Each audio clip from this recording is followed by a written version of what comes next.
आपल्याला आणि आपल्या वास्तूला, आपल्या धनाला, आपल्या सुखाला जर नजर लागली असेल तर त्याचं एक लक्षण आणि महत्त्वपूर्ण ओळखण्याचं साधन म्हणजे तुमच्या घरामध्ये होणारी ढेकणं किंवा झुरळ। घराला वाळवी लागणं, पांढऱ्या उवा होणं, डोक्यात लिखा उवा होणं, अंगाचा आणि तोंडाचा खूप घाणेरडा वास येणं, या सगळ्या गोष्टी नकारात्मकता वाढली आहेत याची लक्षणं आहेत। अर्थात पेस्ट कंट्रोल हा अत्यंत प्रभावी मार्ग आहे, पण असा अनुभव आहे की अशा पिढा या कितीही वेळा पेस्ट कंट्रोल केलं तरी सहजासहजी संपत नाहीत। पण असं पेस्ट कंट्रोल कितीही वेळा करावं लागलं तरी हरकत नाही, परंतु झुरळ, ढेकणं यांना नष्ट करणं गरजेचं आहे।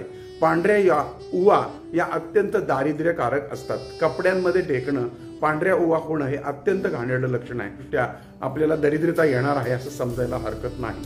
अशा गोष्टींवरती विज्ञानाचा आधार घेऊन काय उपाय करावा आणि आपलं घर, आपलं वास्तू, आपलं मन हे सर्व स्वच्छ ठेवावं आणि ह्या ढेकूण, उवा, झुरळ यांचा कायमस्वरूपी बंदोबस्त करावा।